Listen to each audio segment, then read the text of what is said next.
James, I want to start with you because I think AI has been around for quite a few years. And since the end of 2022, I suppose it's been a bit of a buzz term. And there's been doomsday headlines and every industry has been written off. Before we go down and have a group cry later on, can we start by talking about some of the potential of this technology from a radio point of view? Yeah, I think there's incredible potential from what AI can actually do. I think there are two things about AI, two different parts of AI, and I think it's just worthwhile exploring that. One of them is generative AI coming up with content. There are websites that you can go to where AI can sing a song, can make a jingle for you, can write stuff for you, all of that kind of stuff. But there's also transformative AI, and I think transformative AI is super useful when it comes to radio. So if you have recorded an interview outside next to a busy road, then there is a tool out there, Adobe has one which is free, which will get rid of all of the background noise, and it will sound as if you recorded that in a studio. That's really useful. There's another website out there called vocalremover.org, and you can put a song in there, and it will split the vocals from everything else. So if you're making a promo, but you just want the music bed, rather than having to fight with the singer on that particular song, then that is a tool which is powered by AI but allows you to make a great promo out of that. There are a bunch of these tools, I think, transformative AI tools that, just on the very basics, doing a transcription of an interview that you've done. Being able to take the phone-in show that you have in the morning and being able to go all the way through there so you know exactly what was talked about, and you can very easily pull bits of that out for reuse later on in the day, over the weekend, however it ends up working. So I think that there are two things. I think there's transformative AI, which makes our life easier and allows us to do more with less time. And then there's generative AI, and that's the more sort of scary, if you like, part of AI, because of course it can generate content for you, and that's not necessarily an ideal thing. It can be a good thing though. Quick show of hands, who in this room is using an AI platform on a daily basis? That can be ChatGPT, Microsoft Copilot. Oh, yeah. Okay, so there's a decent understanding, because what I have found, and I find quite interesting, Joanne, is that there are certain cohorts of the population who are so into this and that they've been dabbling and they've been using things like the Adobe voice enhancer. But then there's another section of radio colleagues who they're just allergic to the notion of it. They might have dabbled and not got stellar results, therefore written off the entire thing. How important is education when it comes to embracing this technology in our industry? Well, if you think about radio from piracy to now in the AI age, prompt engineering, it's been agile and responsive, and you're very open-minded, and this is something that you must grab with both microphones.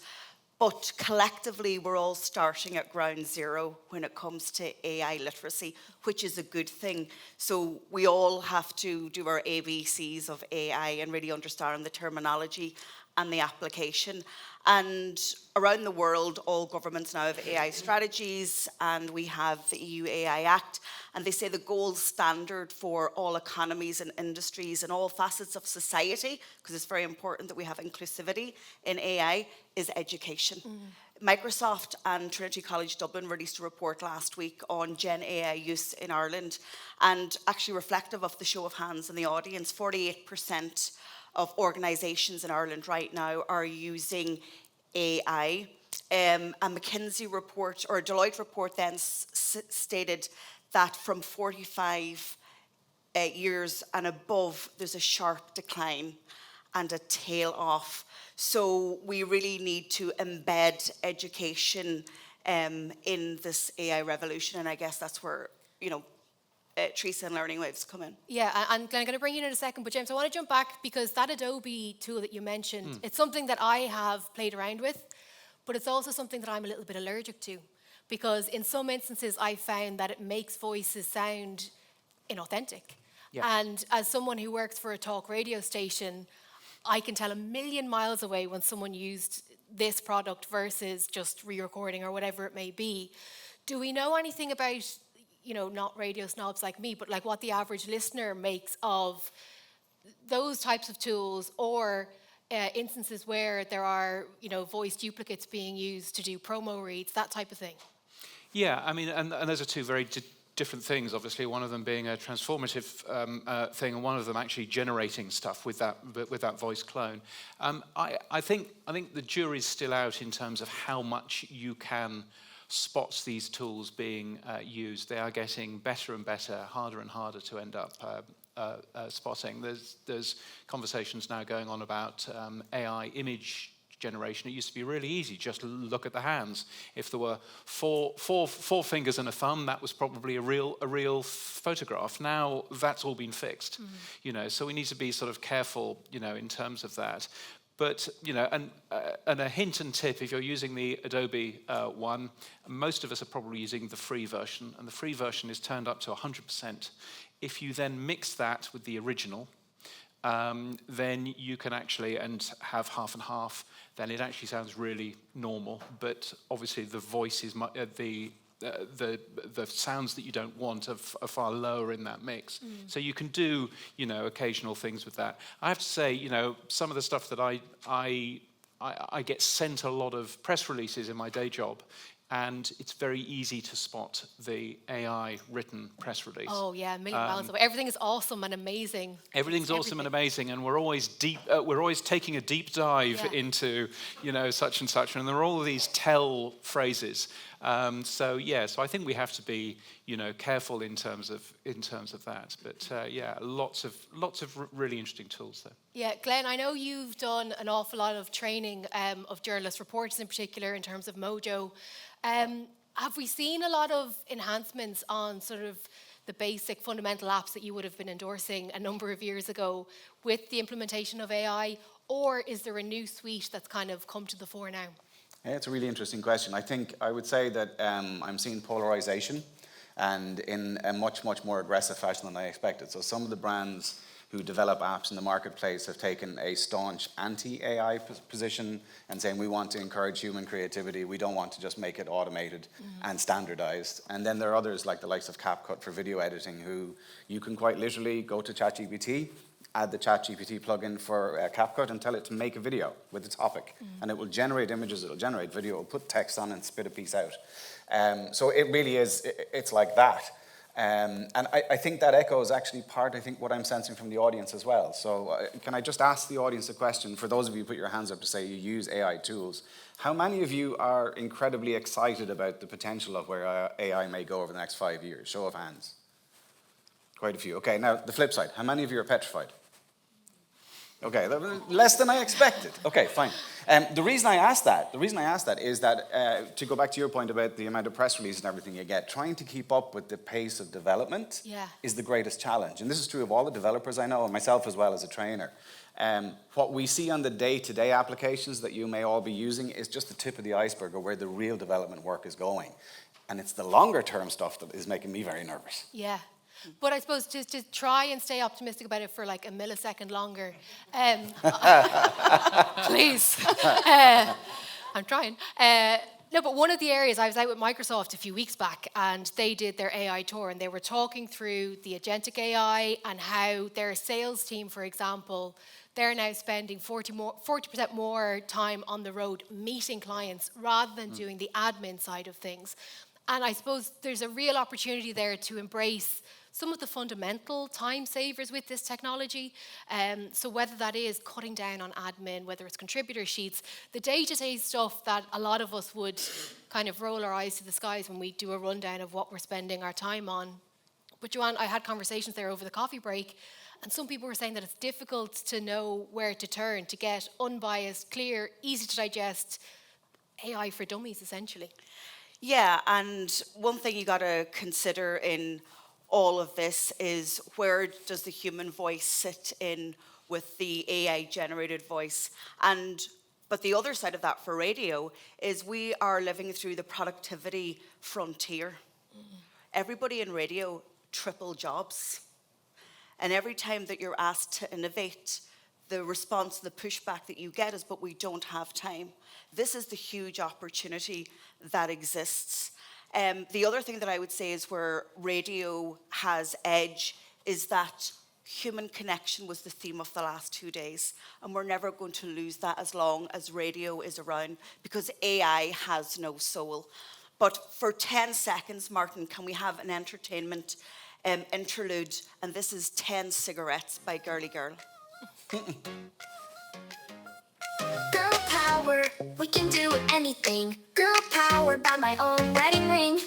I love being a girl, I'll do a little twirl. Always be kind. Why? So that just to demonstrate what people are doing with AI, it is an AI-generated girl band. That song has 4.5 million views on Spotify.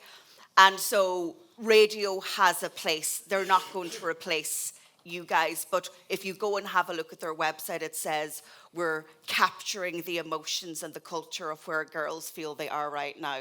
But everybody wants to make a buck in the AI age. They say we're going to have the first billion trillionaires because of AI. But productivity is where radio should start, and that should be your starting point. How can we be more efficient? Glenn, you want to jump in? There's one key differentiation, and I 100% agree with you. I think there are definite opportunities for efficiencies. I think what you need to do is draw a firm line between what is editorial-facing content and what is the back end that the audience never And necessarily this is where EU AI Act comes into play, and there's a whole host of regulation and legislation that's in place to safeguard that. And although it's as sexy as GDPR, which is not at all, it is really important to have an understanding from the managing director right down to the intern of when it can and can't be used. Yeah, 100%. I mean, I actually work with the CNN Academy at the moment. They've just gone through the whole 2-year cycle of research and innovation. They have a dedicated team that have tried like 200 different applications and have now finally said, here's a suite of tools that are non-editorial facing, but the journalists are allowed to use. There's no risk of being fired. Whereas in other organizations, in the absence of that policy, you can find yourself in hot water so quickly. So if I was to give everyone within the radio organizations a tip, it would be a centralized innovation group doing research and development for all of you, where you can feed back and kind of do best practices, would be hugely valuable if it doesn't exist already. Yeah, and James, I suppose that brings us to where should a radio station in 2025 be on their AI journey? Because it is going to be a journey, and there's going to be a lot of, apps, and as you said, press releases, everything now has with added AI. A lot of it's going to be junk.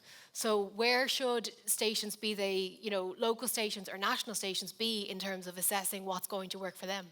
Well, I think certainly a lot of it is freeing up your people to be more creative. I see AI as not replacing human beings. I see AI as enabling human beings to be more creative, to do more things that humans can do, and to, as an example, I used Google Gemini the other day. I said, from this PDF, it's almost as if I was reporting, JNLR numbers, from this PDF that I can't do anything with, please could you add up this particular column and tell me whether this column is bigger than this column?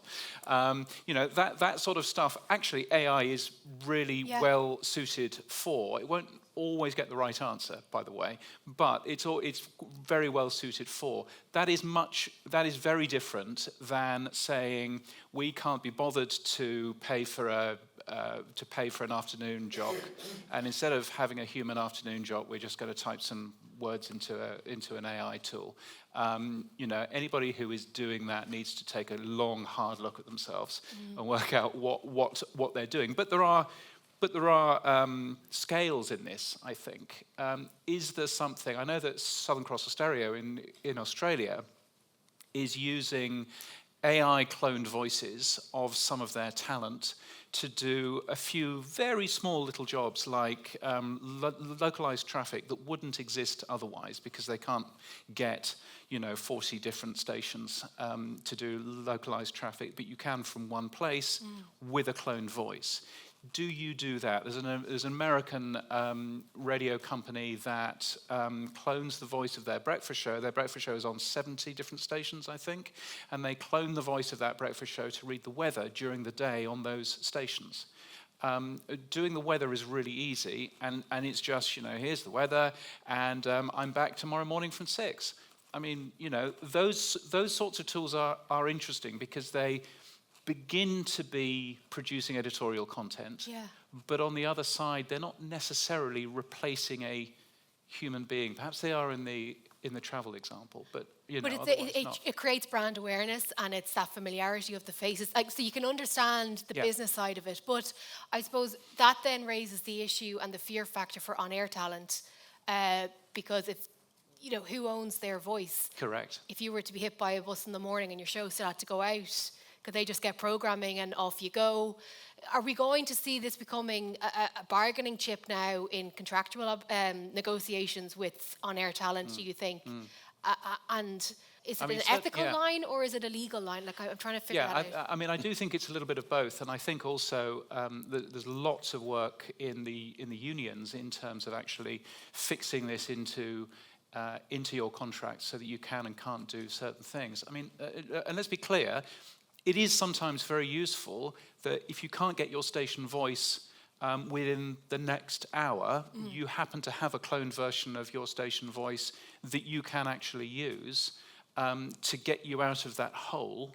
That's still a useful thing, even though you wouldn't use that cloned voice normally. So, again, there aren't necessarily those, it's not necessarily a black and white conversation. It's a conversation with varying degrees of a grey in there to help you know, okay, what is actually right for the person here? What is actually right for the station?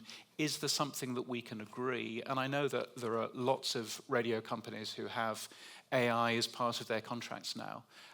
But I mean, I keep on coming back to the fact that when I learned how to edit tape on, using razor blades and China graph pencil and, splicing tape, one of the first things that I was taught is how to change the words of a speech to make it sound as if the speaker was saying something completely different. That was my first, okay, here's your editing job. So we've always been able to clone voices, change voices around, change the meanings around. It's easier with AI. It's not the first time that we've ever been able to do that. Yeah, I suppose it's because it's so easy and it can fall into the hands of anyone. Like just this week on Newstalk, I know Shane Beattie was talking to Malcolm Byrne about legislation that he's putting forward in terms of tackling deepfakes, because they have been a tool to misuse and abuse and all the rest.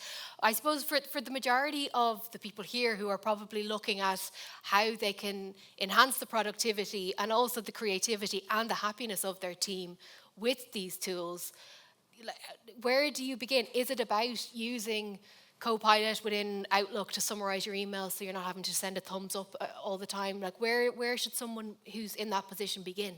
So everyone in each department in every station should develop a use case. So a use case is, what is a repetitive, menial, boring admin job that potentially AI could do for me, and I have human oversight. So the key is always the human in the loop. And developing those use cases, almost like your innovation labs, right, Glen? And then being able to explain how you used it, why you used it, the purpose, and then the impact and the output. Sounds kind of very formalized, but it's actually just having a step-by-step kind of guidance. So a use case, and then I think a policy for a station. Why we use AI, how we use it, what tools we use. Do we use paid tools?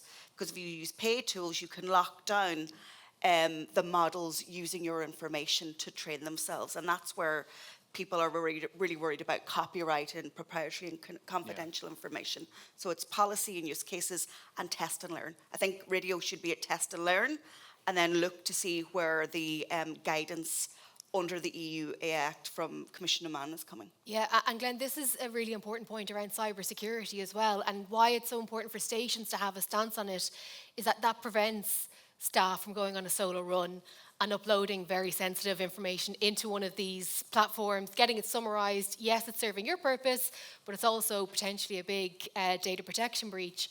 So how do stations go about identifying the platforms that will work for them? Because there are millions and millions of platforms, apps and whatever out there promising to do all of the things, but it's about finding the right tool for you rather than the one that's, first result on Google. Yeah, I mean, that's probably the single greatest challenge, that if you're a small local station, resources are already stretched, so having someone dedicated to do that research and policy development is probably impossible, or certainly a very, very high expectation. But this is where communities like the Learning Waves community, the Radio Days community potentially can actually collaborate. And also learn from best practices of other station zones in Europe. If you look to Radio Days Europe, there's a huge community of people in this development cycle as well. So you don't need to do it on your own. I think it's a case of just putting some structure around that. But I would say a policy, to echo what Joanne said, is probably the absolute priority, because particularly, like, I'm teaching people anywhere from the ages of 21 in university to mid-50s. All the 20-year-olds are all over it. Like in UCD where I teach, there was a directive to say you're not allowed to use AI under any circumstances, and I asked in the class, so you got the directive, you're not going to do it, right? Deafening silence. Okay, explain. It's like, well, they didn't mention humanizers. And it's like, in case you don't know what a humanizer is, you generate an AI script, you get all your buzzwords, you put that into a humanizer, and it makes intentional mistakes so it can't be detected as AI-generated content. These are 20-somethings who've already gamed the policy of the university before the end of the year. And that's the problem. Like, there's so much out there that if you don't have a strict policy that says you do this, you get fired, people will experiment. And as we saw with the Irish Times, and I'm sorry if there's anyone from the Irish Times here, you'll end up putting an editorial piece out that's AI generated, get called out publicly, and irreparably damage your brand. That was featured all over the world as a story. Yeah. So don't let that be your story. A bit of research and policy right now is really priority. I do, because that Irish Times example, and there's so many examples from the US as well that people have been publicly found out for using it. What's the best practice in terms of the disclosure? Should companies have, you know, when companies do have their policies, should it be absolutely use it for in-house stuff, but disclose when you've used it? Do you just own it, or do you try and hide it so you get the best boy in class sticker? Never hide it. I think if you hide it and get found out, the potential damage to your brand, to the individual who did it, is absolutely, like, could be catastrophic. So the best practice, this is based on multiple broadcasters, TV broadcasters particularly I've worked with, is use it under limited purposes. There's often a chain of command where it has to get editorial approval before it can be published, but there's a very clear stipulation about when you do, you say you have done it. In fact, in many cases, for instance, Al Jazeera was with just a few weeks ago, they will state the actual tools that they use to make the content. That is definitely best practice. And I'm going to sort of slightly argue against that, because I don't remember too many albums in the 80s saying this album used a drum machine. I don't remember that, but we're talking about exactly the same thing here. A drum machine has replaced a physical drummer. You remember the Queen's Bohemian Rhapsody album. And Queen's Bohemian Rhapsody album, if you have a look on the back of that album, it says all live instruments. Queen very quickly changed their view, but it certainly doesn't say on the back of A Kind of Magic, some electronic instruments were used in this, in this recording. I think it's difficult. Now, I produce a daily podcast where I sometimes have to use AI voices to read out quotes from people, because I live in Australia. I'm not going to ring people up in the middle of the night and say, "Could you please read that out into a voice memo?" That's not going to happen. The way that I do it is I do actually get that voice to end up saying right at the end of the clip, "I was made with AI," or "I was made with Wondercraft." I think that's a good thing, but I think again, we just have to be careful. There are things that we use where we should be saying, of course, I've used AI for this. But there's also, like that drum machine example, pretty well every piece of media is going to use AI in some way, shape, or May I reply? I'll allow it. No fisticuffs, I promise. I don't care about the trust of the drum machine. Whether you use a drum machine or a real drum is not actually going to affect my trust of you as a band or as a musician. If you put a piece of content out that simply never happened, if you create a piece of content that says something that is completely artificially generated, Agree. and if the audience discovered that you've done that without saying it's AI, that is game over for the brand. So that's where I think it's really important you draw the difference between the digital reproduction and generating something new. But you're right in saying generative versus transformative, 100%. Because AI hallucinates, right? Well, it does, but it also, I think one of the things, particularly for talk radio, when it's personality-led, or even in politics, if the Minister for Housing was to give a really impassioned speech about, the homelessness figures, and then it turns out that a speechwriter was off sick and he used ChatGPT to, write insert tier here, there would be an absolute outrage because it's the authentic connection. I think that's why people love radio, is because they're getting your actual views. And, you know, there's a difference, I think, between using AI behind the scenes and then using it for content that is going out, particularly content that's being portrayed as being an opinion or a passionate opinion. That's where I think things get a bit dodgy. They do, and last week we had precedent in the UK where the Minister for Science and Technology had to disclose his ChatGPT search on the back of a Freedom of Information request from a journalist, and the journalist admitted, I did not expect a response, never mind the transcript of his ChatGPT search. And he was asking ChatGPT to actually explain a government policy and then to recommend which podcasts he should go on. So there is a level of questioning around how organisations are using AI. But back to radio, you guys are the arbiters of truth, the fourth pillar. As Kira. Bernadette said, yes, thank you, in the presentation earlier. So explainability, transparency, human in the loop, human oversight and ethics are 4 key principles of your AI policy. So once you use those as your guiding principles, you should be fine. But editorial is editorial. We know how strong we have to sit with editorial, and that should never be compromised or even considered. I think it's also too soon with the audience to know how they actually feel. Yeah. You know, like we're into year 3 basically of public AI. Going back to your point, and I'll put a wager on it with you. Like we don't know yet if the audience actually will have a knee-jerk reaction to the idea of AI generated content, or whether they'll go, yeah, it's all fine. I spoke to a friend in Korea. They have a television station in Korea where the anchor is AI generated. It broadcasts every single night, and the audience don't give a crap, excuse my language. I think with the polarization we touched on earlier, local radio in particular, the idea of the faces that you know in your community that you can trust is going to go massively up, in the same way that Etsy versus AliExpress has this unique human touch and value. Okay, we have time for 1 or 2 questions. Are there any questions in the room? I just wanted to expand a little bit on that last point, is that where would you draw the line, say, between something like a spell checker, then to Grammarly, and then perhaps if you write an article, to drop it into a Claude or ChatGPT just to say, look, polish it up a bit for me. I think that you're not going to be able to stop that sort of thing happening in the real world, and certainly in business, possibly on media, but that's already what it's being used for. If you reply to somebody's email and you want to make it more polite, that's what I sometimes do. If I have to reply to one, I say, please take the anger out of this email. I do the same Very thing good use every case. day. Yeah. Okay, so where do we draw the line? Is the line a dot? Have we already gone past that? Because so many of us have been using tools like Grammarly and so on for years now. Yeah, and I think that what you get out of any of these tools is based on what you put in. One way that I love to use it is I speak my stream of consciousness. So I might be in the car and I might record myself and speak for 10 minutes and then get it to format my thoughts for me.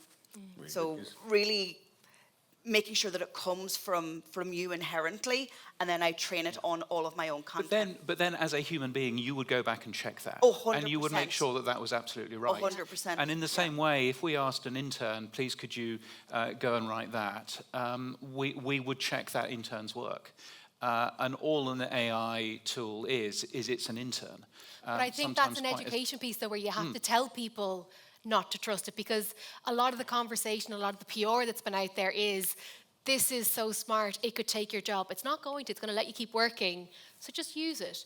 Yeah. Whereas we need to talk a little bit more, I think, about the fact that it's not the be-all and end-all. And you can also prompt it to say, don't be afraid to say you don't know the answer to this question. Because I don't think that's necessarily being spoken about enough, because it's being pushed, as I said, as the be-all and end-all. Yeah. And if you even, as an example, just ask ChatGPT or Copilot or Claude a question about what's happening in the world, and let it answer it, and then go back and say, is this the truth? Or what is the truth? Where did you get it from? You know, then you'll kind of go, whoa. That will kind of pull you back into line. Yeah. And go, okay. But, you know, I mean, any responsible broadcaster, publisher will check something humanly before it is published. If we're not doing that, then, I mean, we're all going, we're all going to die. But I think as long as the human being is the final arbiter here, what concerns me about some of the things, particularly coming out of the US and Canada, is seeing automated GPT voices being put to air without any editorial oversight, and that is a really slippery slope. Yeah, and I think it is that balance between behind the scenes and on air. We've got one more question. Guys, great points about the accuracy and the reliability and the hallucinations that it can have. Now, all of that being said, what would be the best apps for repurposing a current affairs show with a small team? If it's video, you got to use Opus Clip. It's amazing.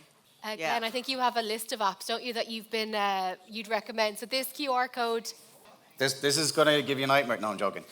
This is the positive one. So these are 66 apps that we've tested on the 3-day immersive AI course. Knock yourselves out. Let me know how you get on. Can I just say that the general consensus from people that I've taught, both in Learning Waves and other groups, is that you're going to find that there's an awful lot of hype around. There's an awful lot of over-promising. When you try to do specific tasks rather than just play with the tools, that's when you start to realize the actual limitations and where the shortcomings are. But there's a couple in there in video that will help you, including reformatting and text. Okay, last question. You asked us if we were excited or terrified, and maybe just put it to the panel, all in, AI talking to AI, cutting us out, getting cleverer and cleverer and scarier and more threatening. How do you feel today, looking forward to 5 years, each of you? Okay, let's start at the bottom and work our way up.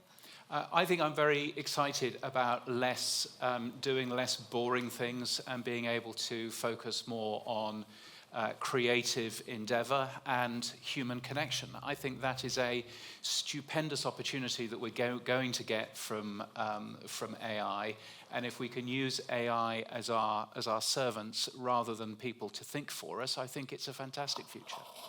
Can I ask you to go next? Absolutely. I mean, I'm a marketer, right? And I can be replaced overnight. So I'm embracing it. I'm excited about what it can do for the human race and AI for good. But I'm really scared about the bad actors who very often are more intelligent and who can circumvent legislation. So that makes me nervous. And so my point is we need more people in the world driving AI for good. Those who are in the passenger seat and doing nothing is not good. A bit of both. Okay, last word to Glen. I did a course 2 weeks ago in Galway for a group of 20-somethings, and at the end of 2 days, they referred to the feedback as being utterly traumatized. So can I give you context, genuinely? I started out incredibly excited. I was an early adopter of ChatGPT. I was on it like a rash when it launched, and I spend 2 hours every day going through emails and RSS feeds and everything else for the latest launches. The fact that Donald Trump is president of the United States and that Elon Musk is effectively his puppet master and has basically lobbied for all regulation around AI development being removed is absolutely and utterly petrifying to me. My long-term fear, and I know Jess asked me to keep it light, my long-term fear is that when we play with the day-to-day tools, what we're not looking at is the roadmap that some of the big technology companies are looking at in 5 years' time. So I'm going to give you a couple of names. James, yes or no, say what you think. There's a guy called Mo Gaddo, who basically is the former head of business development in Google X Labs, who's written a book about this. If you want to hit me up afterwards, I'll send you the links. There's a talk on YouTube from 2 guys called Tristan Harris and Azza Raskin, who talk about what their concerns are about the pathway that we're chasing in AI development. This is all stuff that's 3 to 5 years down the line. So if this is stuff that's you're kind of completely new to, don't do this. But if you've already started to do a bit of research and you're trying to figure out where we may be going, please do this. The 1-hour talk from Tristan Harris, who was the guy behind The Social Dilemma, if any of you saw that documentary on Netflix, those guys, is mind-blowing. It is mind-blowing. And there's several others. I've definitely ended up down the rabbit hole, I'm not going to lie. But yeah, it's both massively huge potential, but also potentially massively disruptive and scary, and I don't want to underplay that at all. Cool. Well, on that note, have a nice weekend, everybody. Yeah. A huge thank you to Glen, Joanne, and James. Thank you so much.